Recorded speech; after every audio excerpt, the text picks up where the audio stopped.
me over in there. Nah, I'll just let people comment on YouTube like, it's called Between Two Sprouts and they're not even between two sprouts. Why are they on Oh the yeah, the end? engagement, dude. Yeah, you got to think about the chat engagement. Right, I'm just gonna get my last little things in order, and then I think we're good to go. If you guys say you're good to go, yep. Yeah, I'm good. Cool. Okay. All right. Well, then why don't we start things off officially then? So, chat, welcome on in to Between Two Sprouts. I believe episode 6. Today we are joined by Frosty or MOG Talk. I don't really know. I know you probably go by both, really, or.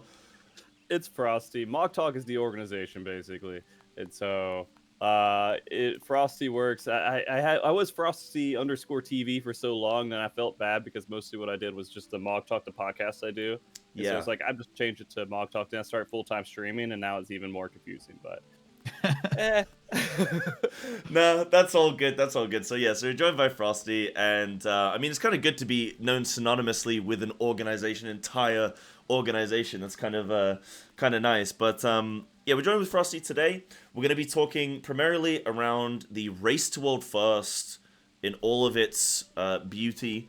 With Final Fantasy XIV, of course, me and Russ coming from WoW and having just witnessed the recent World of Warcraft Race World First, in which Echo took the first place, we're also going to probably reference WoW's race a lot because 2 MMO races, probably good to do some comparisons and see where each game might be able to improve in their race potentially as well. So we're going to have some of that dabbling there as well. But for those of you that might not be aware of your content, Frosty, do you want to give like just a brief overview of yourself? yeah, sure. Let me see. I'm going to try to do it quickly. I've been playing this game since 2014. I started up MOG Talk, the podcast that I've been doing. We're getting close to 300 episodes now, I think. Wow. Congratulations. Thanks. I did that in 2015. I started that right after the first Fan Fest happened for Final Fantasy. And that was at a Realm Reborn. That was way back in the day. And so that's what I'm most known for, usually, is that podcast, because I bring on everyone from the Final Fantasy XIV community and doing stuff with that. Then eventually, around the next expansion, no one was really tracking. I call it the world race. I never heard race to world first before. It's a weird term, isn't it? Yeah, it's just like world race. But it gets interchanged like so much because of the WoW race too, and it doesn't matter, but it's the same thing. But people were racing and they were trying to get the first kill on these bosses that were released, but no one was really tracking anything. And I was like, hey guys, let me just throw up a Google spreadsheet. So I just tracked it on a Google spreadsheet. And then they just kept asking me to do it over and over and over and over again. And then eventually I had a little bit of a website that I put together for it. And then eventually they're like, hey, you should put on production. I'm like, there's no way I could do that. And then I did it. So I started that about the end of Shadowbringers is when we started actually doing like the streaming. We actually worked with Method. This was before they had a little falling out, I think, and then came back, right? This was the middle of Shadowbringers. That's how I realized I could do it, because I saw what they were doing. I was like, this isn't too bad. And I was able to put most pieces together for the next one. Okay. So yeah, and so that's 4 or 5 years of doing it for streaming, putting together an event and getting people together for commentating and everything. Yeah, that's the other thing I'm known for, the world race. And Nice. is it all you sort of doing a lot of this, or do you have anyone that helps you full time, for most of it, or yeah? So there's a whole I have like a handful of people that have been doing it with me for a while. Liffy, I think, was the person who brought you in. Yes. Is what I'm assuming. Yeah, he works a lot with the commentaries, works a lot with the leadership, and just kind of working to make the event happen. That's all kind of evolved on its own. People who are really wanting to be invested in it got more invested. And there's a good handful of people who are just recurring, helping a little bit with the planning organization. But yeah, it started with just me by myself, trying to figure it out, and enough people peer pressuring me into doing it. And so I dragged some of those people who pressured me to do it into the back end of it as well.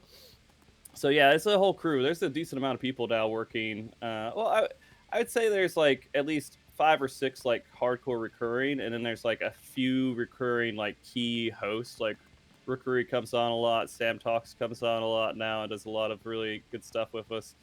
And there's a handful more.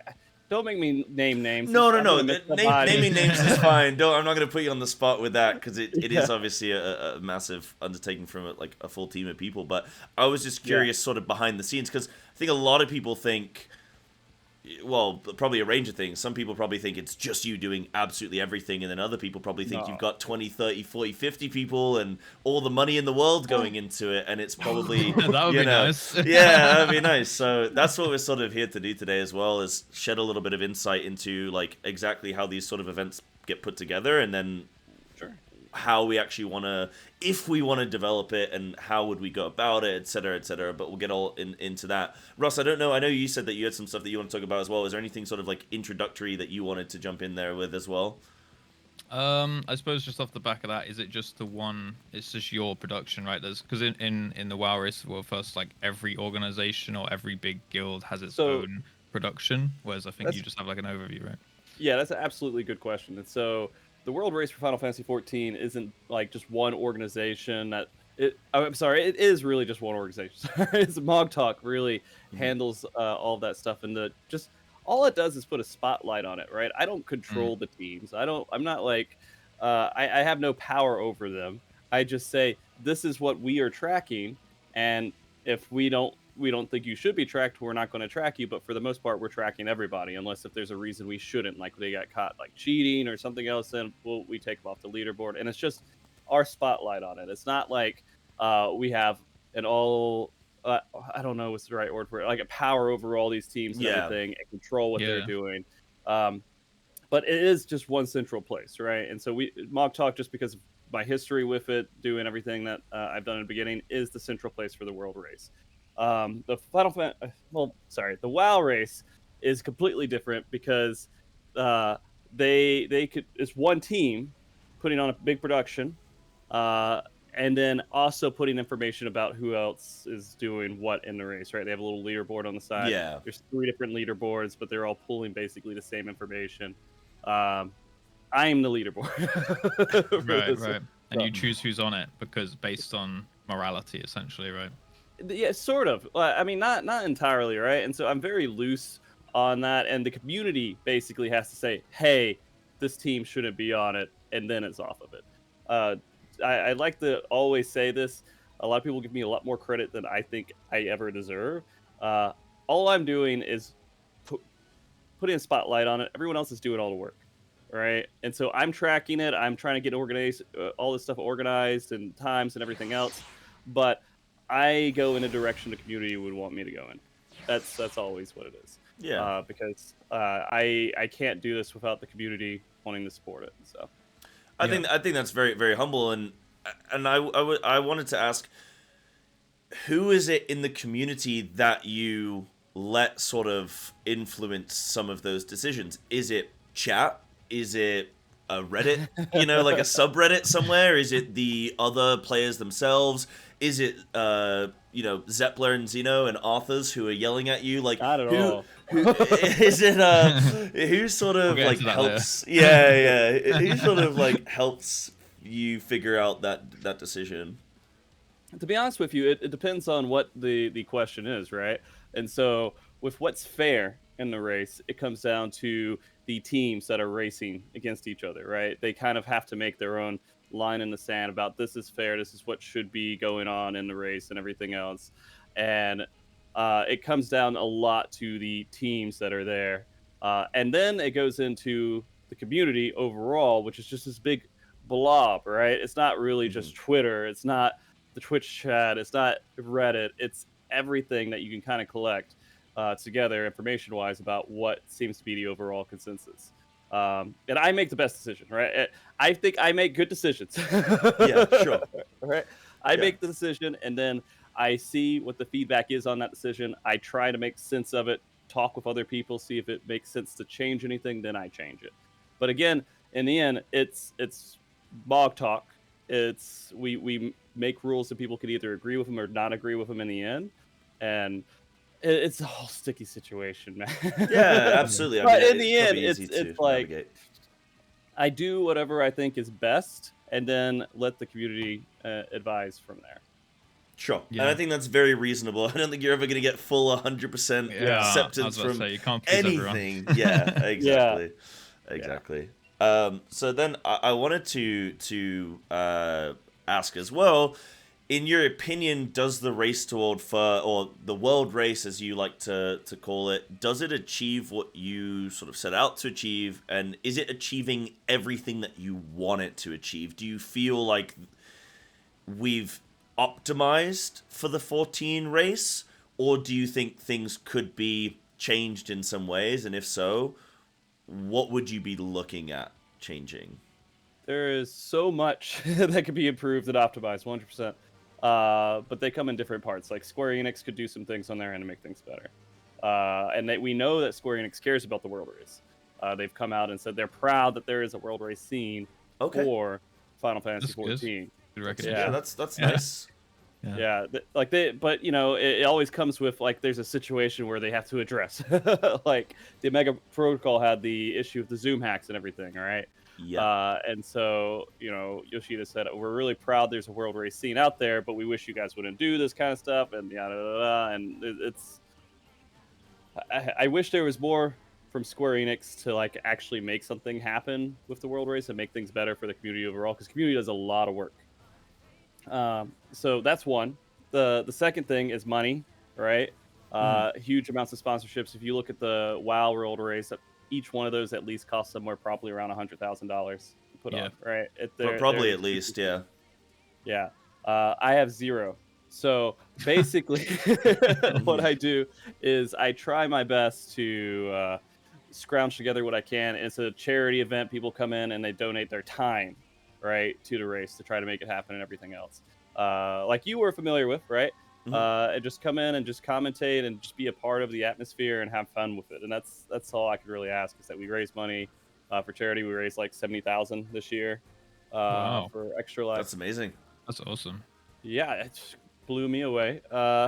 So that was one of the big things, is just kind of, how can I make this an event where the community wants it to happen? How can I make it happen with no money? And a charity event's one of those ways, right? People are usually happy to support charity too and be a part of that.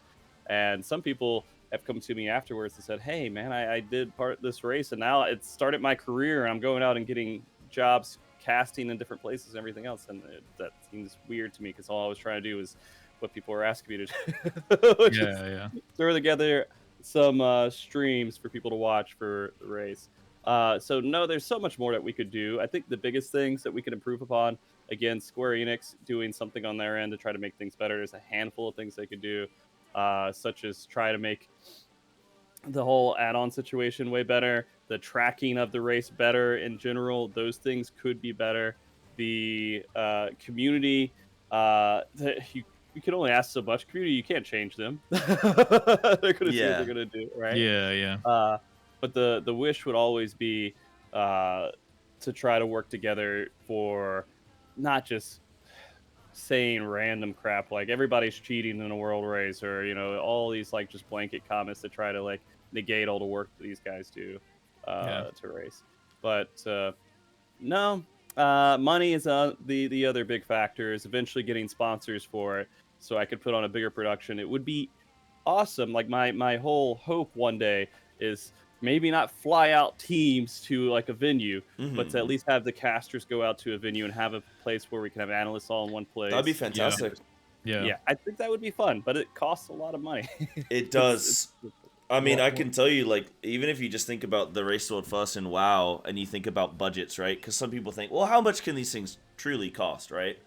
So if you even just have 10 days of raiding, and each caster is costing you, and you have like 10 days of raiding, and you have like 10 casters, and each one is costing you like $1,000 a day, which is very reasonable for some of these casters and some of these teams. Yep.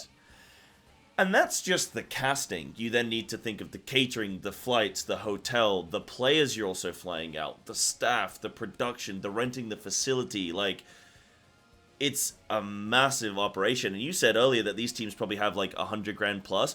A Oh 100 yeah. grand is like probably what they need from a sponsor. You know what I mean? They're Yeah. probably running up close to half a mil, if well, probably like 250 plus in terms of actual like budget to fund this kind of thing. So I don't Hmm. think these teams necessarily profit off of these events in WoW. Nah, And I so don't to think so. get to that point in FF would be quite a big undertaking. But yeah, Russ, I don't know if you want to jump Yeah. on with anything. Yeah, I just wanted to ask, like, what's the viewership? I've personally never actually watched the FF Sure. race because I've only just started the game recently. But what's the viewership Mhm. like? And do you think, like, how many sponsors could that land? And do you think that sponsors would, like, obviously they would push money into the project and stuff? You think in any way it would like detract from the production of it, or it It would be made up for by the fact that you have money and you can do cool things, like because you obviously have to do integrated ads and things like that when you have sponsors, right? It depends, right? And so I think the Final Fantasy XIV scene, at least the ones that are watching the race, are excited to see it advance. And so Right, usually they're okay with sponsors that aren't horrible people sponsors, right? right. So the Omega Protocol, which happened at the beginning of this year, kept a steady somewhere between like I don't know around 10,000 people watching it for 6 days, 24/7. Okay, I mean, it would dip down to around 6,000 or so, go back up, and it just went back and forth for a little bit. Um, it's very reasonable. Yeah. Yeah, uh, that's very reasonable, yeah. and I figured that's pretty good. I mean, the first race of this expansion, we got near 16, 17,000 people, I think, watching. And those races are pretty quick. They're like a day, 2 days, right? And they're Yep. over. Um, and so that was probably one of the biggest ones we had. But in terms of like just full on, just 24/7, decent numbers overall, I would say the Mega Protocol was pretty good. And we had Corsair sponsor us for that one. But what they were Cool. sponsoring was just items. They were saying, "Hey, we'll give you these items. The person who wins, Right. each team will get headset, keyboard, chair. You know, gosh, why am I blanking on it? Big desk mat, RGB desk mat, like a whole bunch of crazy stuff with it.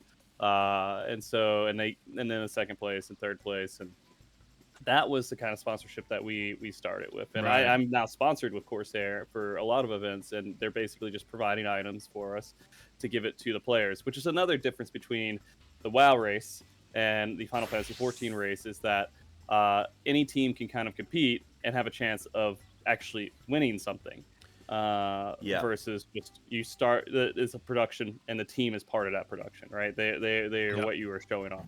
Here we have teams just coming in trying to make a name for themselves This is a and earn something out of it. I really like that. Yeah, this is a big thing. I actually recently watched a Xeno video, and he was talking about why he dislikes, in part, why he dislikes the WoW race, and he was saying it's only 2 or 3 teams that even have a shot. Like outside of those 2 or 3 teams, no one is winning that race. No one's just gonna come like some random team that was maybe like a top 50 last year, and then suddenly now they're winning. Whereas people have told me in my chat, but also Xeno in the video said that like in Final Fantasy, you can just have teams that maybe haven't appeared for a few years suddenly come in and grab a win. And I feel from a viewer perspective, and people can comment, but from a viewer perspective, that's probably way more exciting and fascinating because it feels Yeah. more open, which Yeah, I think is fantastic. So the excitement for me in the Final Fantasy scene is the idea that teams could just come in and win. The concern that I sort of have is Mhm. like you were just saying, right? You need all this money to put on a big event and everything. You need to work well with Square Enix and stuff and get their support on board potentially, yada yada. But for a 1 day event or a 2 day event, it's not really worth it. Yeah. So where does Final Fantasy fit in with actual like? Okay, this is a tangible event that makes sense to do. Is it just the ultimates that make sense for that? And how long would that typically last? No, I think the Savages have their place as well, Okay. because you could do 2 to 3 like days of events for that as well. It's just you have to track all the way to at least the third place. The viewership will start to die off, but there will still be some remaining viewership kind of going on for that third place as well. Okay. And so I think if you at least stretch it out that way, they can become larger events, at least a couple of 2 to 3 days, which again isn't 2 weeks because you don't have a week of splits to do, right? And so it's Yeah. completely different in that regard. Um, and there's a lot more money that sponsors are probably willing to put in for viewership when there's stable viewership for a whole week that's guaranteed. Right? Yeah. There's just a guaranteed week Yeah. of people trying to get gear. And so we don't have that in Final Fantasy XIV. We have ultimates that can take up to 2 weeks for the third place or so. So that still kind of works out. So ultimates make sense, but you only get 1 to 2 of those per expansion. Savage comes up and they're nice quick races, get people's feet wet and everything else. So I think it makes sense, but maybe not the same production level as what Echo's doing and what Liquid's doing. You're not going to have 100 people flown out to a venue to manage and organize an event, right? Yeah. So I mean, you could probably get someone to come out to a venue for the ultimate events. The Savage events, maybe we could fly out like 4 casters out to a room in a hotel and they just all make it work. In a basement somewhere, lock them away from sunlight. Little lamp pie. You can come over to my mom's. Yeah. Mom's house is free. Yeah, for sure. Okay, that's very interesting. Ross, I don't know if you had anything else that you wanted to jump as well. Yeah, like on those shorter races with the Savages, like you said, you think sponsors would go for those because like the concentration of eyeballs is kind of just squished in. Like you said, the shorter events usually have like very high peak and sustained viewership, but it doesn't go on as long. So like it's still worthwhile them investing because if it's 17,000 viewers or something like you said, like that's a lot of impressions. Like I think from what I've spoken to about people who've worked with the sponsors and been the people that actually interface with the sponsors, it's mostly about impressions for them, like having their name repeatedly said, having their ads repeatedly thrown in the face, right? Like you're grinding down the viewer to eventually be like, fine, I'll buy a mouse, so if there's so many people in those shorter things, you could still hopefully get some funding. Maybe it's not worth, like you said, flying teams out for a couple of days. Yeah, you can get stuff like the Red Bull Limit Break, you know what I mean? Like there's potential. There's room for it, right? Again, I think making it kind of a remote event for the shorter ones, just to be safe with it. They're not going to give $100,000, but maybe they'll give like they'll give 8 players a new computer, right? Maybe that's part of what they could give for the whole event. Sure. And then it could work out in that regard. It's just not going to be probably as massive as WoW side of it. And that's just kind of the formula for Final Fantasy XIV. But I do think Final Fantasy XIV has a lot of excitement behind it. I mean, every race seems to be stabilizing around 200,000 unique viewers or so, to like 300,000 unique viewers. And so it's a global race between Japan, EU, and NA. And so everyone around the world is kind of watching this race. So the overall pool of viewership can be pretty high.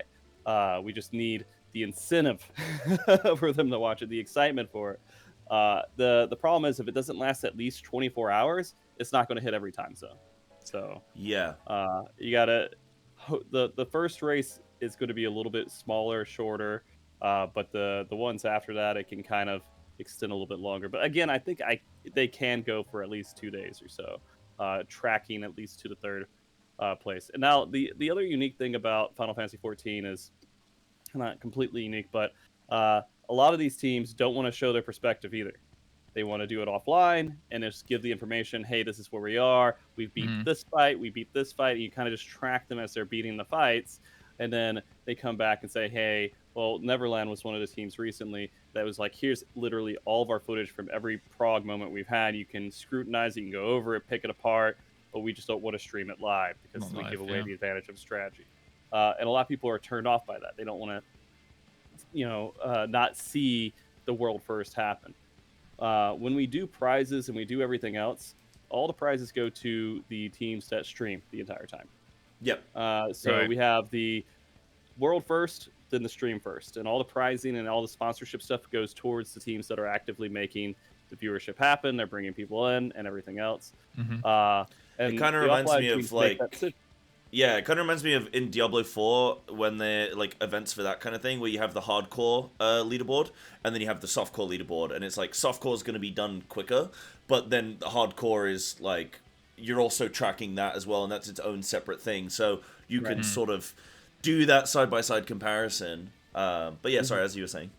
Yeah. And so, I mean, and people are there for the excitement of seeing what's next in the fights because all of that stuff gets revealed on stream live, right? So this is the first time they're seeing the mechanics for the fight, the first time they're seeing all this extra phases that happen in the fights later on.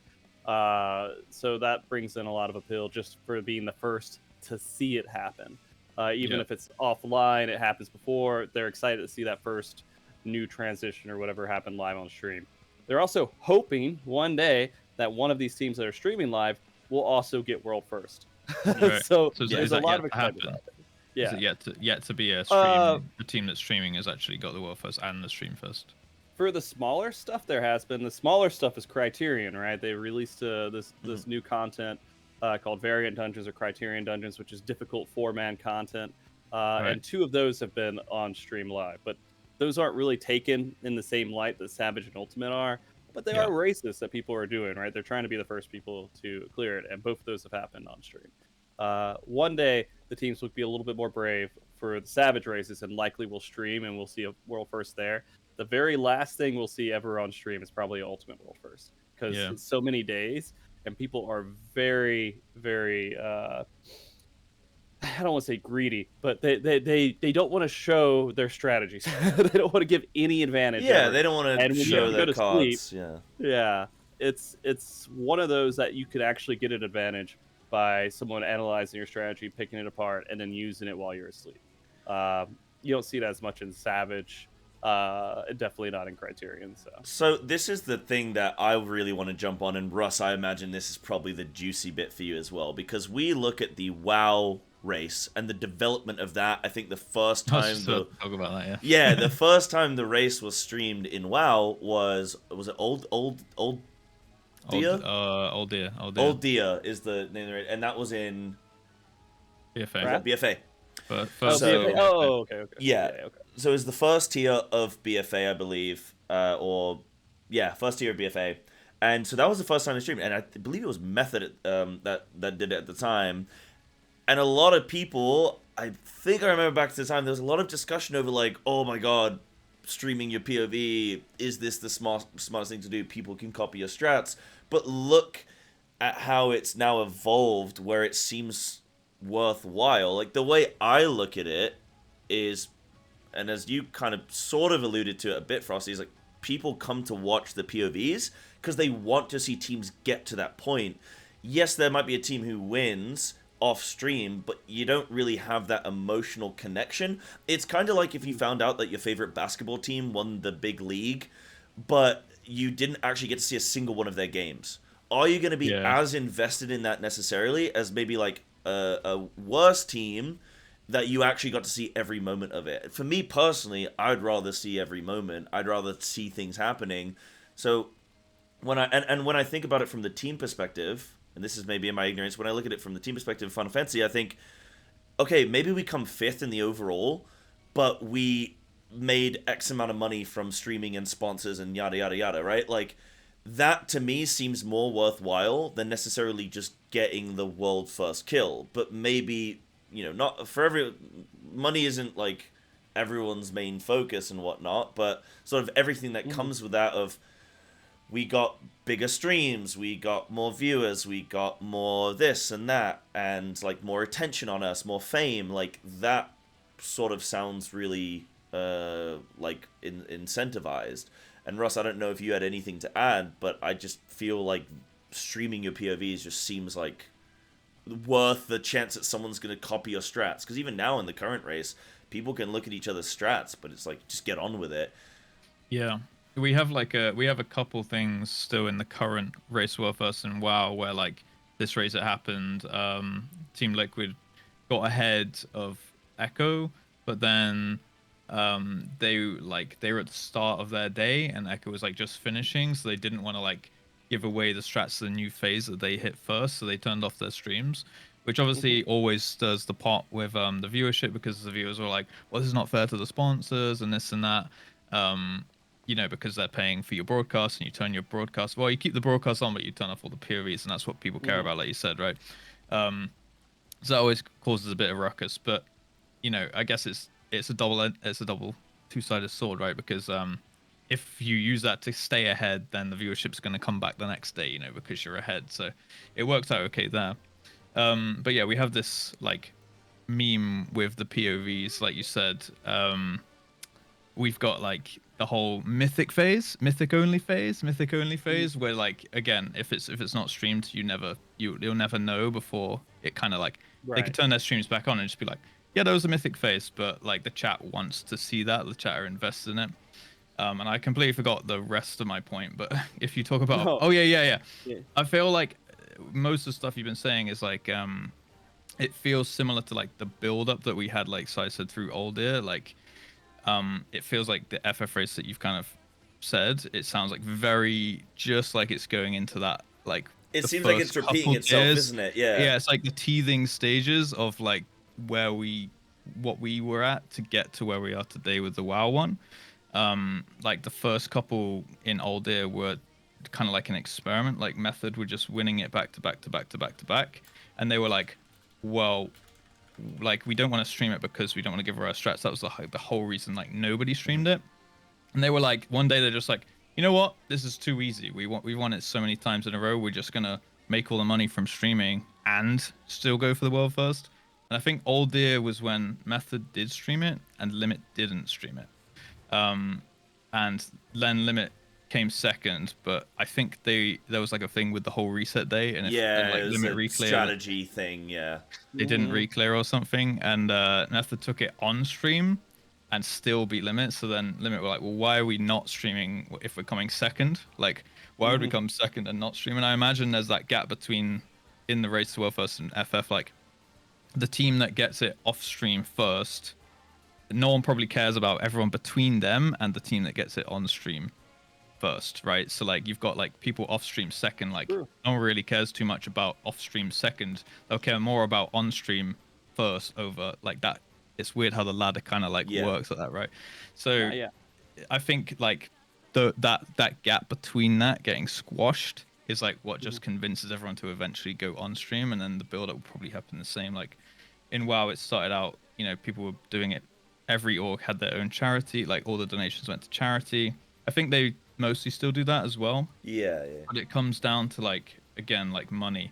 Money's huge, and that's the whole again reason we have this thing in WoW where it's like only the first 2 to 3 teams have even like a realistic shot, because it comes down to money. Because you've got to, you know, the amount of community support now with like split running, everyone, all these orgs have like essentially their fan base helping them by coming in and doing splits with them, so they don't have to have players do that. They can just be like, hey guys, we'll give you in-game gold if you come and use your like loot lockout to give us gear, and then they funnel all that in. So like the people who don't really have access to a community that can do that for them, like the gap widens and they get pushed even further down and even further down.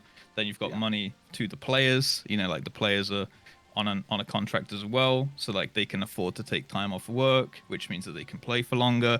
And like it just becomes now like this weird like capitalism of in-game gold, and like also like real life money from sponsorships and stuff, where like the teams at the front just are like pushed into oblivion, and everyone behind, you know, doesn't really have a shot. So I think that again, like Sai said, it makes the race less interesting from my point of view. I'd like an underdog story once in a while. That would be great. Same. I feel like that's much more likely in FF. So in a way, I kind of don't want to see it like progress. Like selfishly, I kind of don't want to see it progress into like a whole unstream thing with loads of sponsorships. But yeah, I think that probably it will put on better events by doing that, right? Like at the end of the day, like my whole philosophy of my own streams and stuff is like put on some cool events and like make some cool content. So I think having money at your disposal is always going to make that a bit easier and kind of raise the ceiling, right? So it's a hard predicament. There's a lot to unload with everything both of you guys just said. So Yeah. So there's a lot of good points in there, a lot of things to talk about. Part of it is that I don't think you'll ever see that kind of evolution happen with the world race, where the teams on stream are going to be so vastly far ahead than the other teams that are trying to like catch up. Like there's never, underdogs will always be able to be there. It's just always going to be able to be possible. The main reason is because gear doesn't matter in the world race at all. There's no real limit with that. It's pretty much gone completely out the door. You get your crafted gear, maybe all your gear happens before the actual content comes out. And so they're going in with the best. All teams are starting at the exact same level, and that's why the races are so quick in comparison. Is because there is no DPS check that you can't meet. It's you're going to be able to go into these races with gear that can complete all these fights in almost every single case. And so having everyone start off on square one makes everything about the race is strategy, right? And that's why it's showing it is so scary to these teams that are going to want to win. And a lot of these teams are probably willing to show their point of view, but it probably comes with a price tag. It's like, how much is it worth to show our point of view and risk not getting world first? That's kind of what they're thinking. But then sponsors have to take kind of a risk on them, right? And then they don't get world first anyways because they showed their point of view. Then it's all like kind of a messy situation. But it's not always going to be the case to where that matters. For the prizing that I started doing with the world race, everyone has to show their point of view every moment they're rating. So there's no going dark. Because that would be unfair for teams that, like, oh, this team went dark, but this team didn't go dark. So this team's strategy is going to be shown a little bit more than this team's strategy, and that seemed unfair. And I just basically the rule is you have to show when you're progging, you have to show it. And that just makes it fair between all the different teams that are out there and racing. And so when it comes to the offline stuff, people can just kind of do what they want. I'm not going to discount their achievements because, again, that is the major part of the Final Fantasy race is figuring out the puzzles. Most of Final Fantasy's fights, the fun part is figuring it out. The fun part is the prog and going through it. After you clear it, the re-clearing becomes kind of easy because you have all the pieces to the puzzle. You know exactly how to beat it, and you're just optimizing. There isn't much more to it after that. And so getting rid of that feeling of figuring out a puzzle by yourself with no guide, no strategy, no anything. And that's why a lot of teams actually go for day one, world first, whatever it may be, is they want to do it before there's information telling them how to do it. Mm-hmm. Yeah. Right?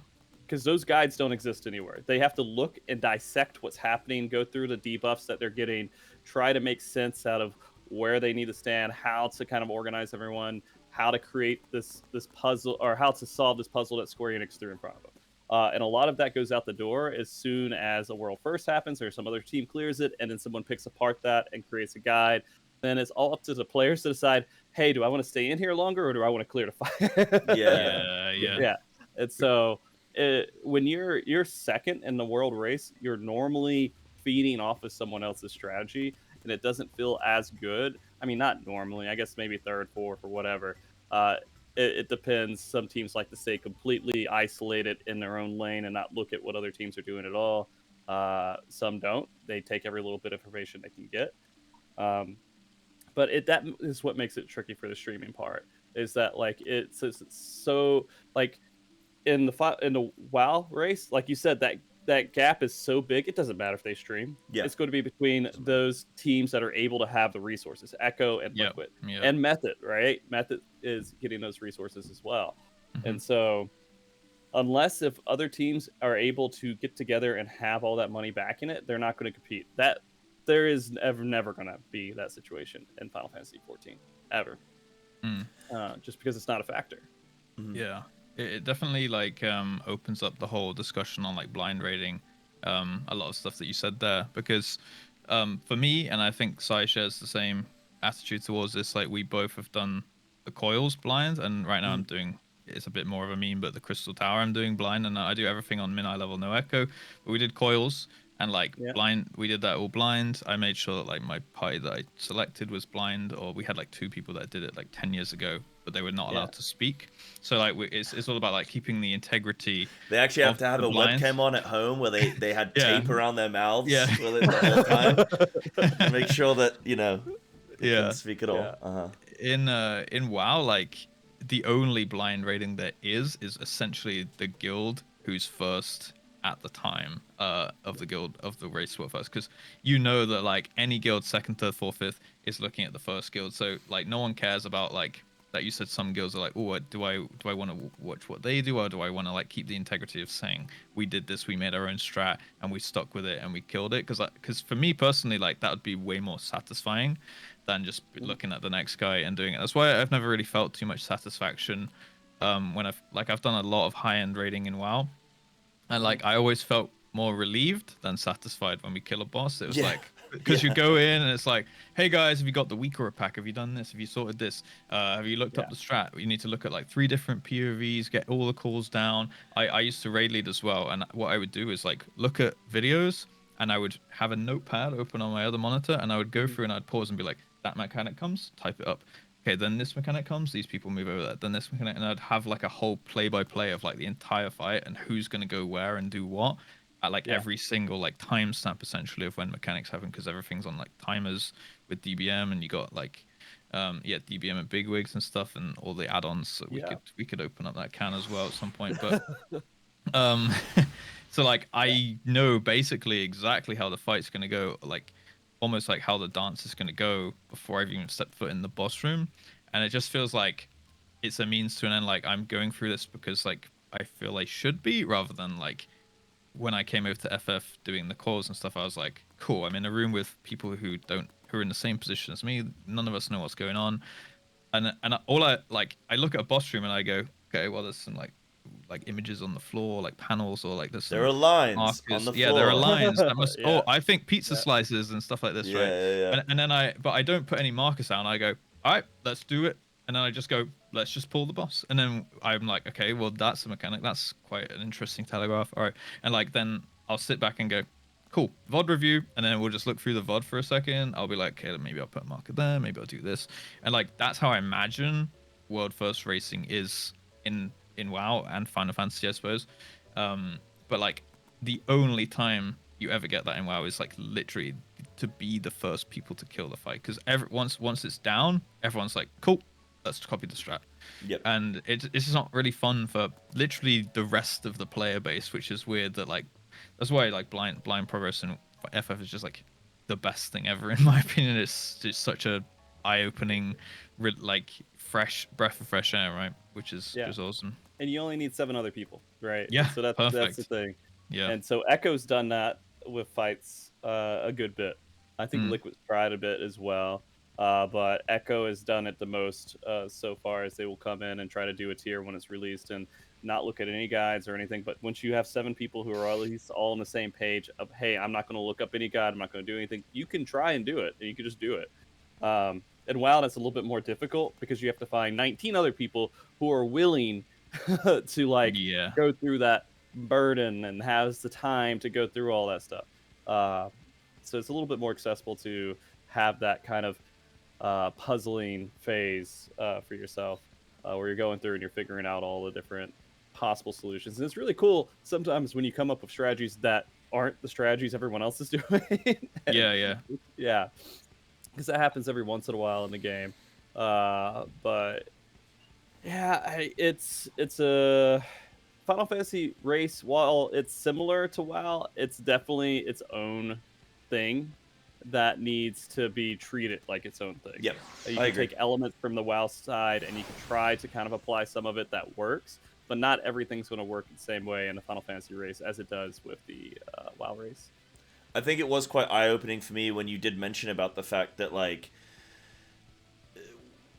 you said something very poignant where you said that because you don't have things like splits, etc. in Final Fantasy, because the gearing is less required or like less of a issue, it is just all about strategy. Whereas in WoW, it's like, well, it's about community and it's about money and it's about strategy and it's about like, you know, nerfs. Research and whatever and nerfs and stuff.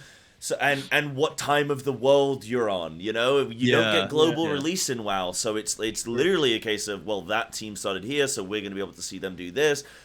Final Fantasy, it's all global release. The gear is less impactful, so I guess giving away your perspective on a fight and streaming it is a heavy part of the strategy, or like the chance of you succeeding.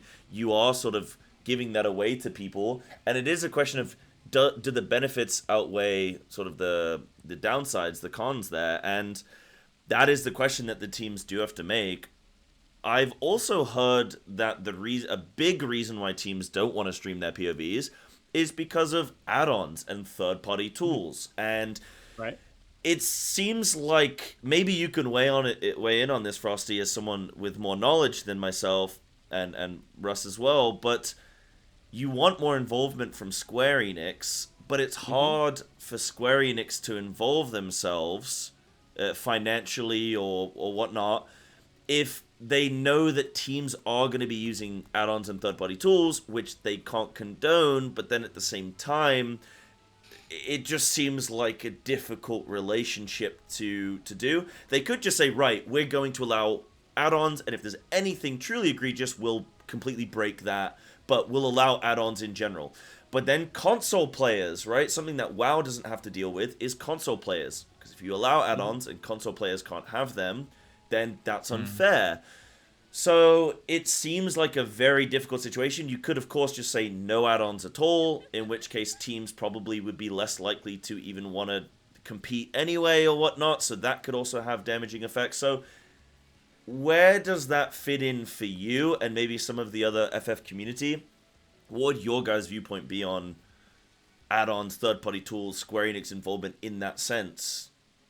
So I am a streamer. I don't use add-ons at all. All right, so that's just my perspective, right? I don't mess with it. I don't have ACT. I don't have all these different things that are just commonplace for most raiders. But I understand that these are things that are required for a lot of people who play the game. And so when it comes down to it, I always have to. It sucks. I have to live in this gray area of what's okay and what's not okay. Square Enix is very much nothing's okay. But that doesn't do anything. You can't just say nothing's okay, right? And then just expect players to be like, okay, well, you said so, so no, I won't do it. That just doesn't happen, and especially NA and EU. JP may be a little bit different, but NA EU doesn't give a shit. It's the enforcement of it.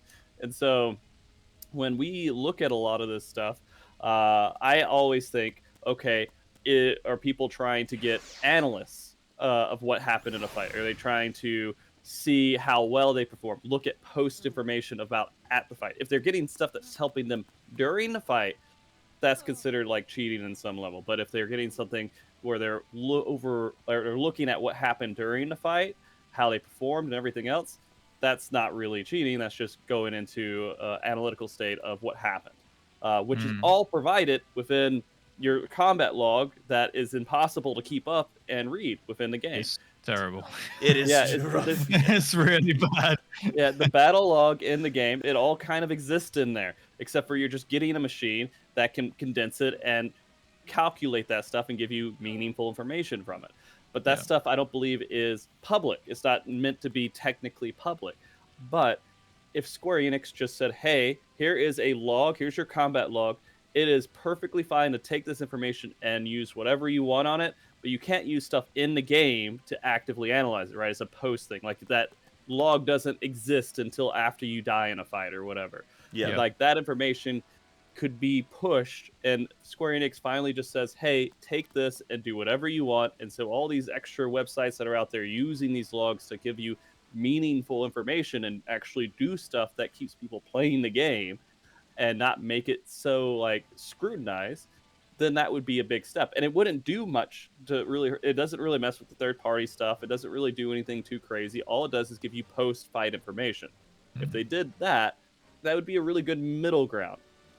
The second thing they could do is when they release new content, get some GMs that are active, right? That can kind of just look through some of these people attempting the fights, do everything, see if anything's kind of goofy going on with their movement, because there could be some pretty obvious movement tells and things that people can pick up on. And then post a leaderboard somewhere and say, these are the first 100 teams that cleared this content. Or this is the first 100, whatever that has cleared this content. They have leaderboards for things like the Palace of the Dead content. I don't know if you guys have gotten into that, but there's different things like the Deep Dungeon and everything else that they do it. They do it for PvP. They do it for a handful of different things. They could do that. I mean, the only downside I can see of them doing that is that they would be promoting people to spend hours and hours and hours of trying to clear content, and which could turn out to be taken negatively because it's promoting unhealthy lifestyles of like putting too many, like playing too much to get first and whatever it may be.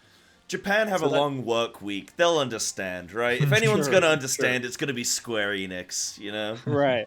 But most of these teams can control their sleep, and because that's part of the race. If you can't figure out how to Yeah. sleep properly, then you're not going to win the race because you have to Yeah, yeah. mentally be there to execute.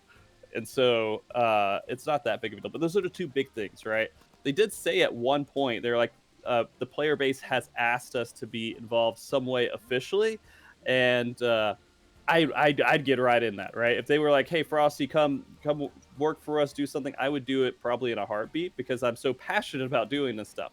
Um, but if they wanted to take a small step to help out and not do anything too major or not do a big organization, like a big event or something else, because they're worried about it getting too sticky with all the add-ons and everything, do maybe a leaderboard and a public post-fight log that is public, yeah. So that it's okay to put that on a website and not get banned.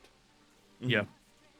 And that's it. Yeah, it's not That's all not I helping could do. you in real time, right? Like you said, it's all post pull. It's like it's the same as looking back through a VOD after, but it's just a little Yeah. bit easier to read than a VOD. I mean, probably a mixture of the two is the best.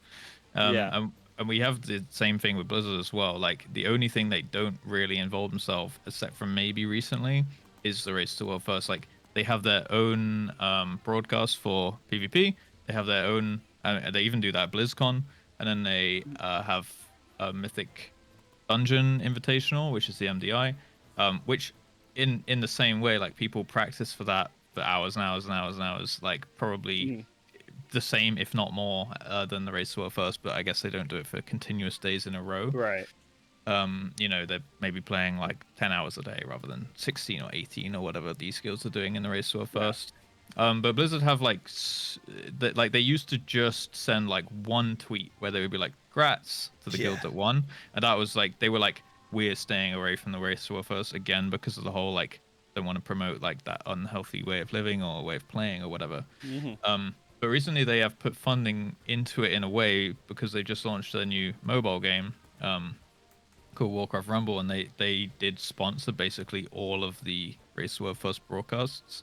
Like they all had to like chill out on that mobile game all the time. So Blizzard are essentially directly funding this now, but they still don't have their own broadcast. It's like the one area of WoW they like competitive WoW, I suppose, that they don't have their own like proper broadcast form. That is also a bit of a concern though, because I don't think that all teams got the same amount of money from the sponsorships.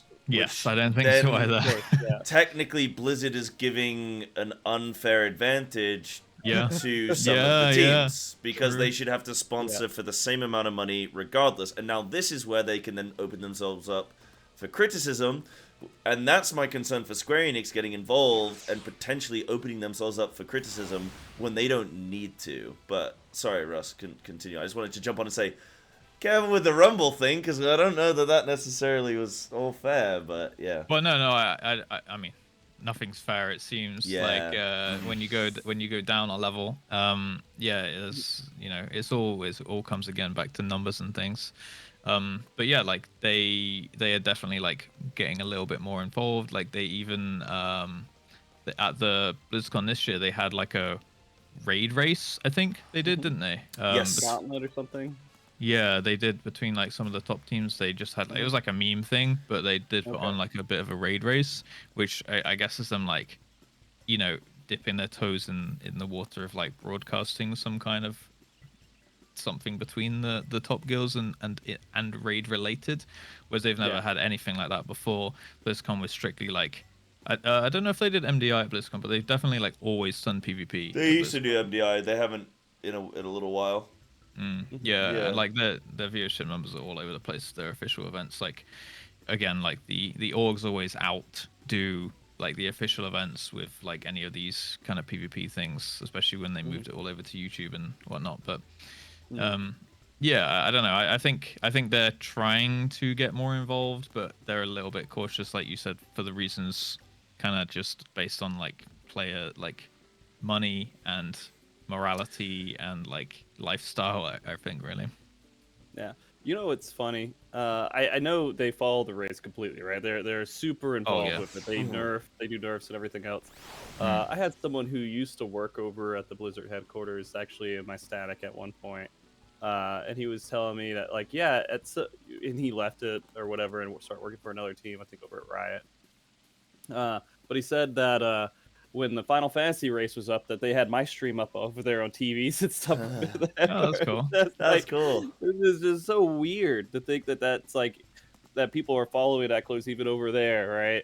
That they're following it because I mean they care about just the MMO space, the race scene Yeah. overall is a big deal, not even just for the WoW side of it, but I guess even in the Final Fantasy side because it's starting to develop and become hopefully bigger. But yeah, the companies getting involved, they have to be careful. I mean, even because there's so much stuff that can get really messy when you get to high level competition where they can't control players' PCs. So it Right. gets kind of iffy when they start getting into that water. And I mean, it's 100% like that with Square Enix because we were not flying people out to a venue where we have control over their PCs at all. These players are doing whatever they were doing on their PCs, and we have to just kind of put a level of trust and a level of scrutiny into it to see, well, like both, right? You have to kind of make sure everyone's keeping a close eye on it and trying to make sense out of what's happening and that everything looks legitimate at the same time as putting trust that the players aren't being like super gross about whatever they're doing with their game clients and everything. Yeah. And luckily, most of all this stuff gets broken as soon as like a patch gets released. So if they time that right, it doesn't even matter in the race because players can play the game on a vanilla client and beat the content faster than people can develop stuff to help them beat the content almost. That's There is interesting. some level. That's There cool. is some level of like, hey, there could be a couple of things that you can figure out or throw or add in there. But yeah, that's kind of gone away a little bit with the Savage race because they're giving distance between the patch release and when that content's released. It's not released right on the patch. They give it like a week or so people are able to take that data and try to make something with it. But when they keep it close together, a lot of these add-ons are, whatever's not supposed to be there, all kind of break in some Couldn't way. Square Enix just like you said with some GMs and stuff, couldn't they just monitor and break these add-ons as they're being developed regardless and just see like, oh, okay, Well, you know. it also depends. What does it make sense for them as a business to Yeah. do that, right? How much does that help them overall? Do they get more money, more subs, more everything if they have GMs and they're putting all this money into people trying to like monitor this stuff? I think so, but I mean, they might not see it Yeah, they might not in see it that as a light worthy as well. investment. Yeah. Right.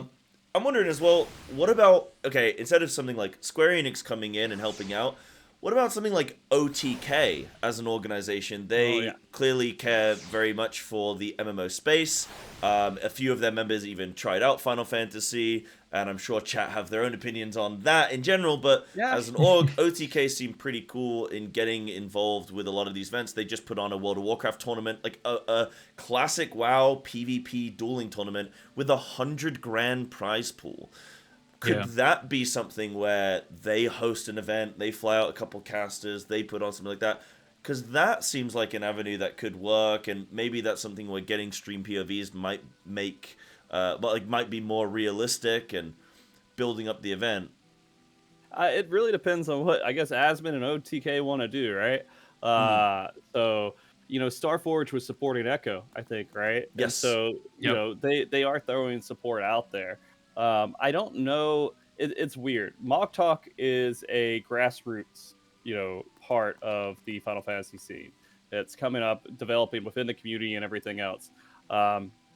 Liquid and Echo have both been like trying out Final Fantasy content. Liquid's kind of stepped back a little bit. Echo still stays in more, but they both have come into that sphere and tried to be a part of it in some way. Whether it's just racing their teams when they have time and they can, or whatever else it may be. And I've talked to everybody. I've talked to Roger at Scripe. I've had Roger on my podcast a good handful of times. I've talked to Max. I've had him on my podcast before. Even at the media tour, I talked to Asmon, right? Because when I was doing the media tour for Endwalker, it was all online, and they put me in a group with Asmon and, of course, Rich. There are all the memes about that. You guys want to on that. And we had another content creator for Final Fantasy XIV, and we were doing dungeons and stuff together and talking to him. And I don't know if they would want to get like super involved in it, but I don't know if they would want to take it over or support it. Right? That's two different things. Do they want to support what's happening in Final Fantasy 14, or do they want to take it into their realm of things that they do within their organization? Yes. And so that's two different. The Final Fantasy 14 community probably would rather support happen versus, and if it's support, is it by a company that they also support, right? And so if it's not, then maybe they'd be kind of against it. They probably wouldn't be as much for like a whole nother organization coming in and taking over everything. Absolutely, yeah.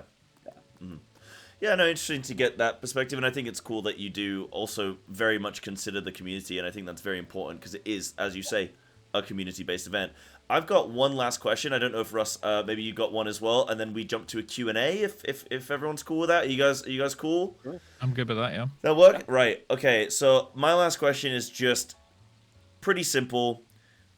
Does the Final Fantasy race or world race need to be improved? Like, yeah, it's all well and good that we're sitting here talking about things that could be improved and why it might be nice, but are we actually just... not everything needs to be an esport, not everything needs to be massively overproduced. Some things can just be nice, cute, and cozy and get the job done. So that's my question to you, Frosty. So yes. Yeah, I think it does. Okay. 100%. I want it to grow. I want it to be better. I know the community wants it to grow. I know the community wants more out of it too, right? They all want it to succeed. The Final Fantasy XIV community wants everything that's Final Fantasy XIV related to succeed. They want to see growth in Final Fantasy XIV, and having a scene for the world race that they can stand behind, they can feel good about, and everything else. They want to see that push further as well. And so there are things to improve upon, and I feel responsible in a way to try to keep trying to make it better. I only have so many tools at my disposal, only so many funds to try to put hours into it, right? But what I can do, I can just try to do. And so I will continue to do that, and I will continue to try to make it better. There is, concerns of big sponsors coming in, becoming more of a corporate thing, right? Not being a bit just a cozy community thing, but it will always be the community. Literally, everything Final Fantasy XIV success is 100% because of the community. There is so much content that still exists and is still active because the community puts discords behind that keep it active, right? There's the ultimate fights still have people trying to clear it and people trying to help people clear it all the time because the community does it. Square Enix does a lot. They make the game, but the community keeps it going. 100%. They work their asses off, and I can't give the community enough credit for the success of Final Fantasy XIV. And so I feel in myself, I want to make this better for the community, right? To show my thanks as well. Yeah, cool. Lovely.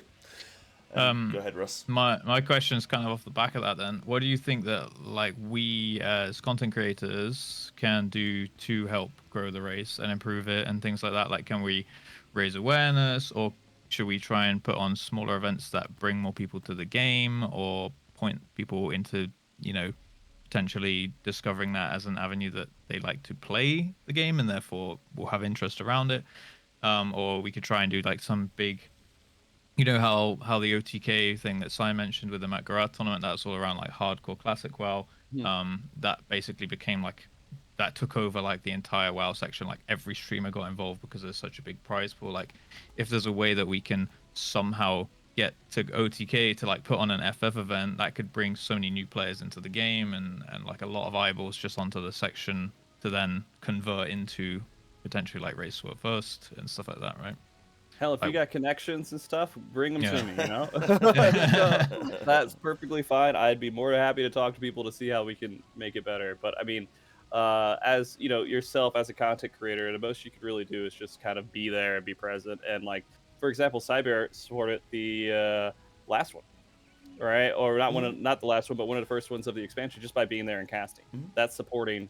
Hoping to be involved in the next one, actually. So we'll see how that goes. But yeah, for sure. I'll be free too. Okay. Good. Yeah. No. But the next one is going to be summer, 2024. And so I already have to start thinking about this stuff, right? I have to start mapping out the entire expansion and races and everything else. And so what you guys as content creators, yeah, whatever connections you have, let me know. But the biggest thing is just kind of being available when we do the races, you know, wanting to support it, and that's it. Just casting or whatever else you think you could do to support, Yeah, for sure. because we're dealing with not huge funds, not huge sponsors, but maybe one day we will be, right? And that's kind of the goal in the future, is that will happen. But that's really all. I can't. I don't think I could ever ask for more. Yeah. Right. Okay. Amazing. Good stuff. That's good to Yeah, know. I think that was a really like very informative talk. I feel like I learned a lot Yeah, that was from great. that, and I'm sure chat have some questions. If they don't, then sure. obviously we can sort of just maybe do one or two and then Yeah. call it a night. But I don't know, Russ, if you got anything on your stream. I'm waiting to see if any of my viewers have anything, or anyone here in the audience live. If you guys have questions, feel free to maybe just type them somewhere. Russ, you got anything? I have someone asked, can you ask Frosty if he tried to track BA raid is Eureka 40, 54, 64 man raid or something? There's 48 man raid. 48 man. That's a funny story. Because no, originally I was just like, nah, I'm not gonna track this. This is stupid. It's gonna be cleared in like an hour.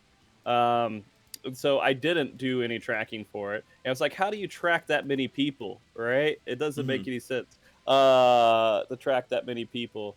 And so eventually, actually, I think it was DRS. I can't remember if the BA one that we did too much tracking for.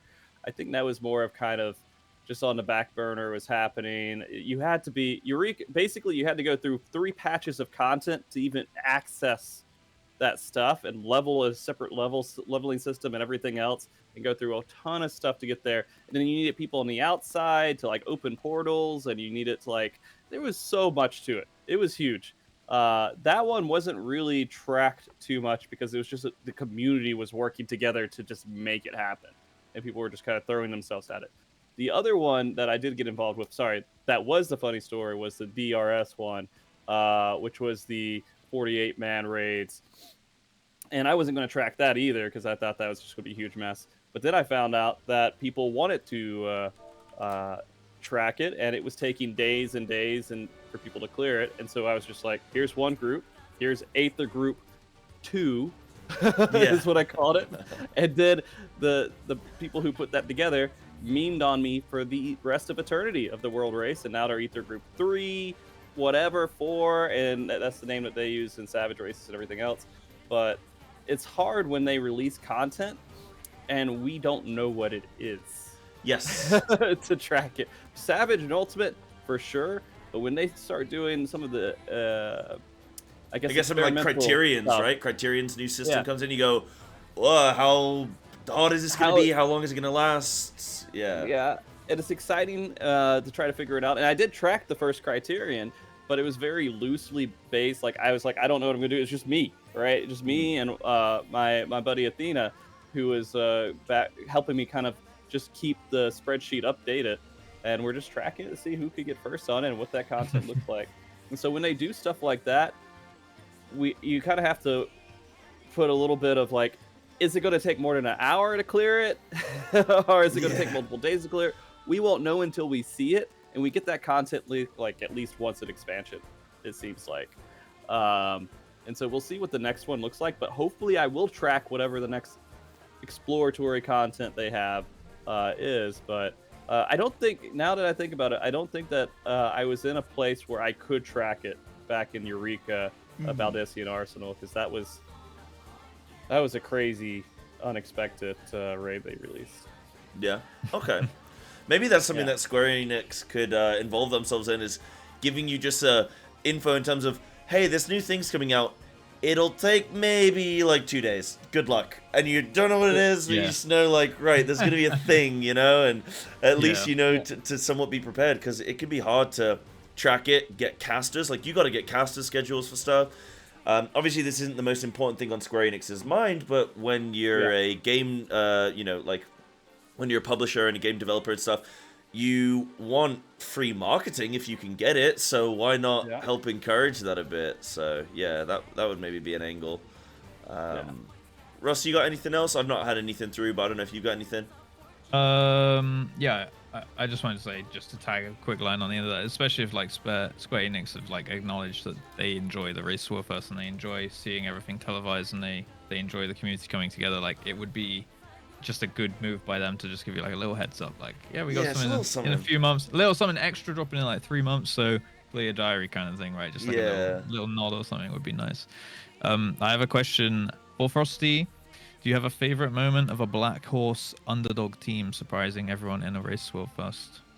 I mean, the Criterion stuff was kind of interesting because we did see those stream teams come through and actually get the first kills on it that we weren't really expecting. Every once in a while, we'll have kind of a Dark Horse team that comes and wins a race, but it's not very often. Like we had some from Japan that got some world first. I'm trying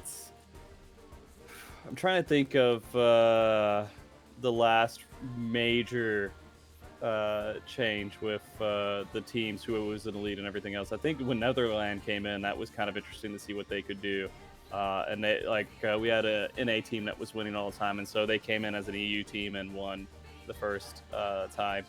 They were part of a previous group that was winning a lot too, but it kind of ebb and flows. Like some of these teams break up, and then some of those members go to other teams. Yeah, and they come back. So it's kind of like, is it really an underdog team? I guess maybe it is. But yeah, when TPS first came in, which is thoughts per second, when they first came in and did their thing, that was really exciting to see them come back because NA wasn't winning a lot of races at that point, and we were actually having EU win a lot of races. I'm trying to remember when that was. I think that was during the one of the Ultimates, the Epic of Alexander, and they came in and won that like days and days ahead. It's hard to say they were underdog though because they were all really good players and known players. So there's a handful of them, but none that I could just like on the spot come up with. I think Criterion is where most of those underdogs come out. It's a great place for underdog teams to come up and win as well because everybody's kind of just racing through it and having fun with it. Yeah, okay. Less pressure probably as well. Yeah. That's cool. That's fun. I did have one as well. So Sure. probably somewhat along those lines, you recounting all of the races. But Frosty, what's been your favorite world race to watch unfold? The first Ultimate. The Ultimate Coils of Bahamut. We like coils. It was new. Like coils. Mm-hmm. It was new, right? No one knew what Ultimate was. I again was like, it'll probably be a day or two. I don't know if I should track it, right? What is one fight? It's one fight. What could one fight really do, right? And then finding out what they were able to do with it started the foundation of what Ultimates were in the future. And then a team that originally cleared, it was world first for the first Bahamut fight back at T13, came and got world first for this Ultimate just to close it out. I heard that. Cool. Yeah, that's really cool. Yeah. So that was actually really awesome to see them come and do that.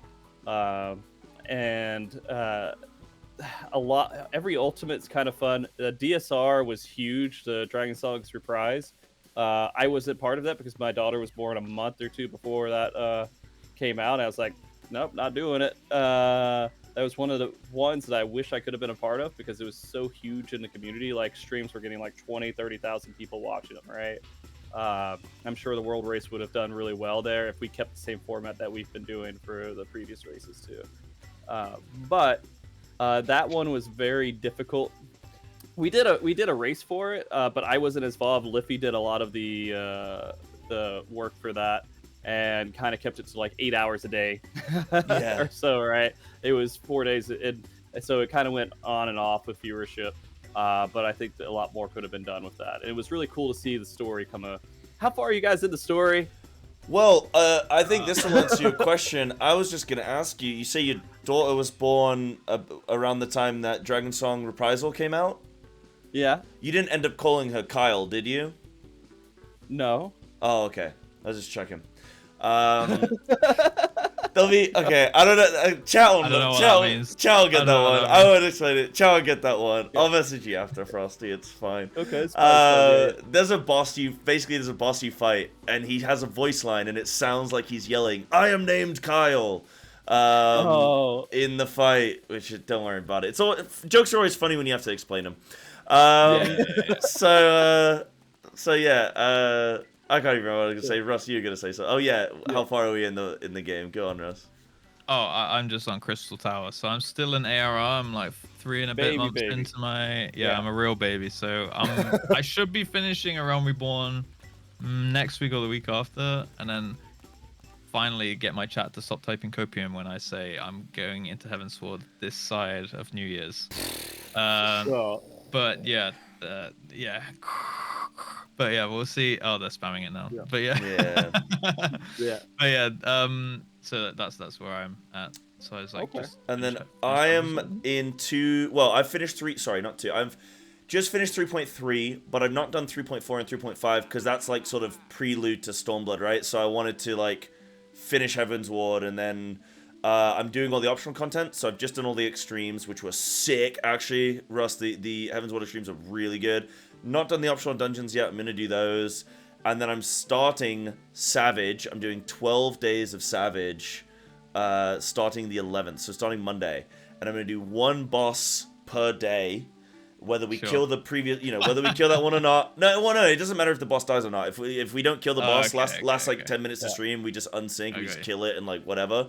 So that each day, 1 boss, easy to follow. If you tune in on day 5, you get an A5S, boom, like all that kind of stuff. So gonna be doing 12 days of Savage, and that's starting on Monday. So that's where I'm at the moment. It'll be my first time, obviously, doing Savage.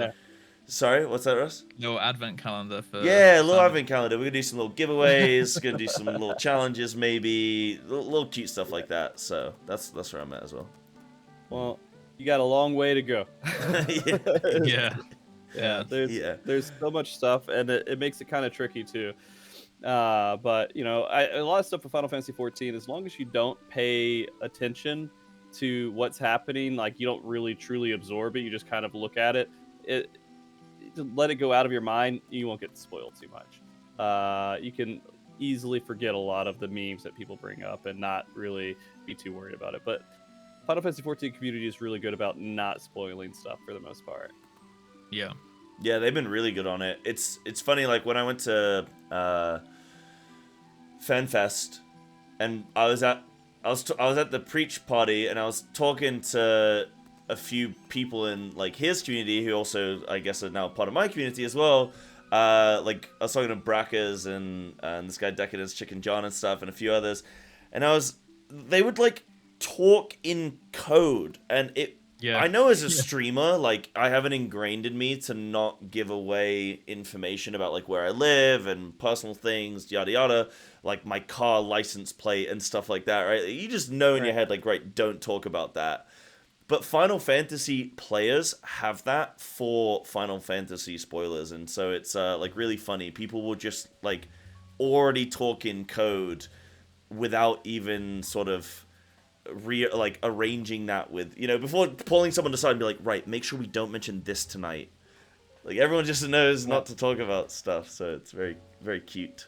Now that I think about it, Final Fantasy's key factor to all of its content is information.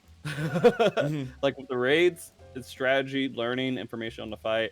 With the enjoyment of playing through the story, it's knowing the story, right? And you're going to enjoy it 10 times more if you don't know all the little different pieces. So people are trying to safeguard that information as much as they can, not to ruin the game for other people, because they want you to enjoy the same thing. And I'm sure you guys have tons of emotional vampires that sit in your chat just waiting for you to cry or whatever, and they're waiting for your reaction. Because Final Fantasy XIV community is just, they love new players so much. They love living off of your feelings when you go through that content. So, Sure. I had one from my chat as well, and then I don't know, Russ, if you've got any left, but otherwise we can do maybe one more each and then wrap it there if you guys are cool. But last one from me was in chat saying, ask Frosty about his top experience and if that will affect how he understands, and that's in air quotes, the races going forward. Uh, I don't know what that really means, but people are also saying in chat stuff like top drama, Zoom hacks. Yeah, I assume it's about that kind of stuff or something. yeah. So basically, when Top happened, it was one of the most recent races, one that we did, like, again, 6 days of 24-hour coverage, and then I had to cut it because I had to go work at the job that I was working at the time, and there's no way that it could continue anymore. And so when that happened, I made a bet on how much we would raise, and said if we raised over 50,000 just for that race alone, for charity, that I would do something I've never done, which is ultimate content. Because I look at that fight and I'm like, that takes a lot of work, it takes a lot of time and a lot of hours every single day. I just don't have the ability to invest in it. They blew that away, and then I was dedicated to clearing this fight, which I just cleared 2 weeks ago. Oh, cool! Congratulations. Yeah, I've spent. Thank you. I've spent. Basically, I had to figure out how to get a group of people together who were okay progging it with the minimal amount of time that I had available to do it together with me. And once we did that, of course, the less you spend on a fight, the longer it's going to take. And so it took a very long time of going through it. I've had to go do stage events over in the Las Vegas Fan Fest. It took me out for a week or two, and there's a whole bunch of other stuff that came up where we had to take breaks and people were sick, whatever. So it took us like 7 months to basically clear that fight, right? Did you do it blind, or did you? No. 7 months non-blind. Non-blind. Just kind of getting used to the reactions, the perfection, because this is the hardest fight in the game. I will say that is the hardest fight that exists in the game currently. And so understanding that fight in particular and what goes into it gives me maybe a bigger sense of scale when it comes to future ultimates, what the players are dealing with, because I personally went through the execution of the mechanics. Figuring out the mechanics still is a different thing. Like, I've done a couple fights blind myself, but nothing like serious or major. I'd also recommend, if anyone, most players don't have the opportunity of finding other people who will do these fights without knowing the strategy before going in, because they have to do it in Party Finder or wherever else. But you could always start a fight blind. You could always do it. You could always have a party where people will go in and at least see the first couple of phases or couple of mechanics or whatever before they're like, okay, let's call it and go out and get a group that will start at this mechanic and this is our prog point. You can start fresh anywhere. I'd recommend everybody do that.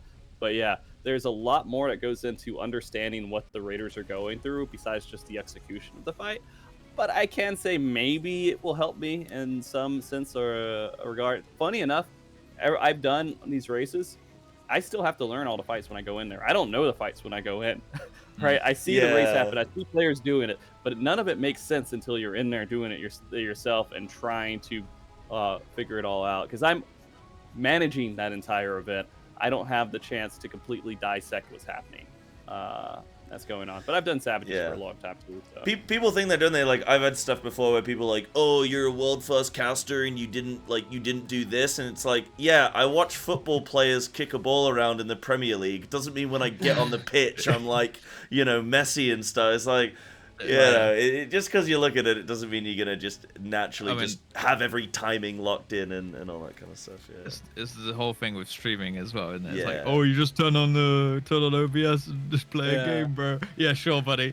If it was that easy, literally everyone would do it. Everyone does. A lot of people try. Just read the YouTube comments section and you go, oh, actually, maybe it's not so easy. Russ, I don't know if you had one more question. I just had like a personal one.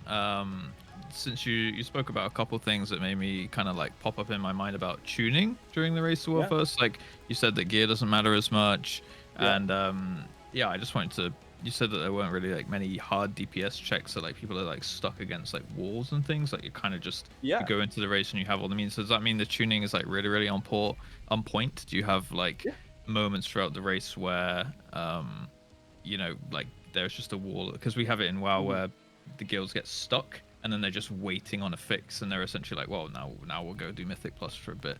Is it kind of like, do you ever see nerfs throughout the race? It's rare. Like, there's a huge upset during the second Savage race that happened this expansion, where the last fight had about a 1% DPS tuning that was just a little bit too hard. and the community was like, I can't believe they were 1% off here with the tuning of DPS, and like it was a little bit there, and people were just struggling to get past it. If it was this phase versus this one, it'd be like a 1% difference, and they couldn't get past it unless the phases played out this way. People were getting past it, but some people were just having a harder time every once in a while, and it caused a lot of friction. The Final Fantasy XIV community is really used to well-designed fights that fit the tuning of what Square Enix puts out, and there's no PTR, right? There's no like going in and testing this stuff out. The player base doesn't test this stuff out until it's released. Square Enix does that. They have their own team that goes through and does all the fights and just makes sure it looks good. It's a little bit easier than WoW because the jobs and the specs and everything is much more it's lower, and there's a lot more homogenization, I guess, overall with some of the jobs.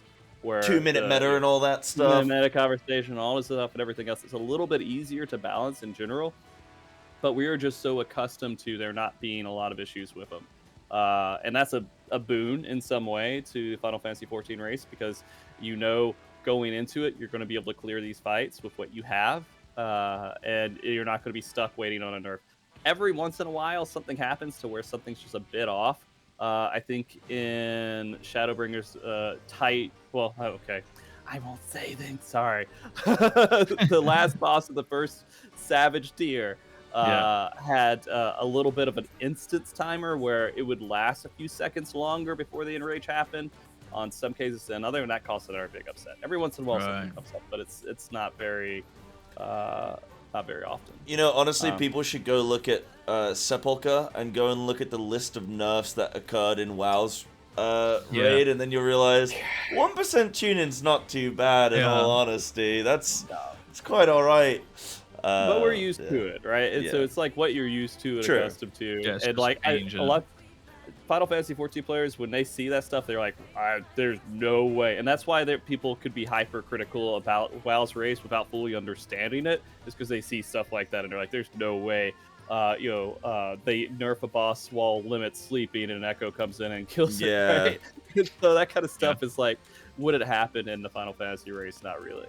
But then you get the thing that you were talking about earlier, where you find out a team was Zoom hacking or something, and then it becomes all controversy, and that was probably the just opening a can of worms, that there's people who don't fully understand what they're talking about, and they over criticize something, versus another side that is like not understanding what they're talking about either, and just blankly saying everybody's cheating or whatever else. And it's just like this whole back and forth of like two extremes that bounce back almost every single race. But you see that stuff in WoW too. That seems to be the case in all areas of life. Like, no matter what it is, if you can have an opinion on it, it's always the outliers on both sides that ruin it for everyone, where extremely anti this or extremely pro this. And in terms of, say, like add-ons, for example, right? Like we're saying, like Zoom hacking or whatever, and it's like, oh no, this is totally fine, just get good, bro. And then the other one's like, no, this needs to get deleted, and like, you know, you should have the cops called on you if you're using add-ons. Yoshi P doesn't want you to be using add-ons, like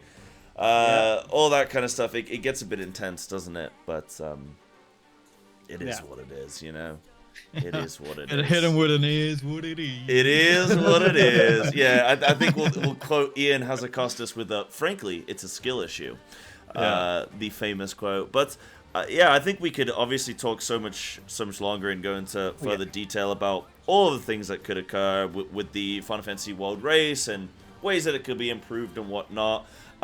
Frosty, for the last, like, you know, TLDR, what are your, like, sort of couple little takeaways? If anyone in the community watching right now wants to take anything away from this chat, what are your, like, big takeaways for people? And then we'll call it a day there. And feel free to, like, shout out any of your socials, anything like that you want. And yeah, we'll call it there. Yeah, I mean, guys, you know, for the Final Fantasy XIV community, always thank you for the support and everything. All right, again, I can mention this a billion times and not mention it enough, but the Final Fantasy XIV community is definitely the reason why I'm doing everything that I do. Whether it's the podcast, the streaming, or it's the World Race, it's because people want it to happen and they support in making that happen. So thank you for everybody for that. For the World Race in particular, just, you know, look forward to what we do next. It's going to be an evolving process. Always, I will try to make the best calls and decisions depending on what happens. It's the exact same thing with Top when that whole situation played out. made the best decisions we could going into the next one. It's whatever seems like it makes the most sense, plus what the community is responding with. And so, I appreciate all the support you guys give with trying to make it better, and hopefully we will continue to make it better. I'm already planning out as much as I can for not Endwalker. We're almost done with Endwalker. Dawn Trail. Planning that out and trying to figure out how that whole expansion is going to work with world races, everything else. Maybe we'll venture into other categories that come up, and we try to host races for whatever you guys want to see. But yeah, just realize the it's not so black and white. There's gray areas everywhere. Whether it's WoW race, Final Fantasy race, everything else, and there's a lot of people who just are amazing players that are a part of it, and it's exciting to see it. And if you watch it, you'll be excited to see it too. You really will, because it's Amazing. really cool. Yeah. But yeah, if you guys want to follow my content, just MOG Talk, Google it, you'll find it everywhere. I mean, Twitch is MOG Talk, YouTube channel is MOG Talk, but Twitter is Final Fantasy TV stream. My old handle was Frosty_TV. But Is it? That's the one That's the one I've still got. Has it changed? Yeah, it's MOG Talk now. Oh, No. Well, my Twitch handle was Frosty_TV, but now my Twitch handle is MOG Talk. The Twitter is Frosty TV stream. Yes. Yeah. That's the one. That's the one. Yeah. Got it. I haven't changed that. Yeah, I was just gonna say, I was just linking your Twitter, and I was like, I am linking the wrong Twitter account No, then. But it is the right one. Okay, Yeah, perfect. it's the right way. But thank Perfect. you guys for letting me come on and talk to you guys too. It's good to meet you both. Thank you for coming. Yeah. Yeah, it's been an absolute pleasure. I know, I was definitely looking forward to this one, Russ. I know you're big on like the race and stuff in general as well, and you got your own opinions on it. So, yeah, this was really cool. Really appreciate obviously your time, and appreciate you coming on and just giving us some insight. As obviously me and Russ are newbies when it comes to the Final Fantasy scene and all the trials and tribulations that the race sort of goes through. But this was very insightful. Hopefully everyone's chats enjoyed it. And Russ, anything that you want to conclude on there? No, I just can't wait to really watch a race, and hopefully that doesn't be a spoiler, but maybe it's out of context enough, or it will have been a number of years until I get to that content myself.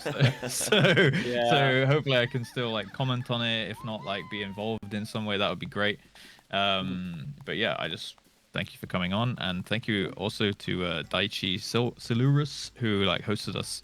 This is his house, so we want to just say thank you for hosting us as well in game as well. Yeah. Excellent. There was I almost forgot completely. I am doing a charity event later today for people who want to stop by the MOG Talk channel. It'll be just some point in the next 2 to 3 hours. When are you going live on your stream? I actually will go live on my stream probably in 10 minutes. Excellent. But so basically I'll just go live, but the event happens around actually 3 hours or so. We're doing a Chocobo race. Oh, cool. Charity. Cool. Awesome. It's Wish Upon a Realm, something Darian Hart, one of the content creators of Final Fantasy XIV, puts together every year, which raises money for a charity. And we have these PlayStation 5 controllers that we're giving out that has a little Chocobo on it, and we have these statues and some other stuff that's going on. So we're hosting that. It's on Aether though, so it's on the NA servers. But that is happening. I need to shout that out because I'll be hosting that here in a second. I gotta start setting up for it too. But yeah, I needed to plug that real quick because I almost forgot to do it in this. Amazing. Well, yeah, that's great. All charity events are good events, so that's great to hear. Yeah, chat, make sure you definitely check that out. I'll make sure that I throw the raid over to you when I'm done with my stream. That's for sure.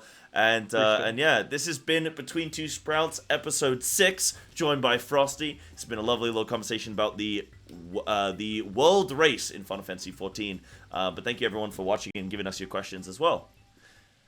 Ta-da! And scene. Nice. The YouTube bit's over. Now we can talk normally.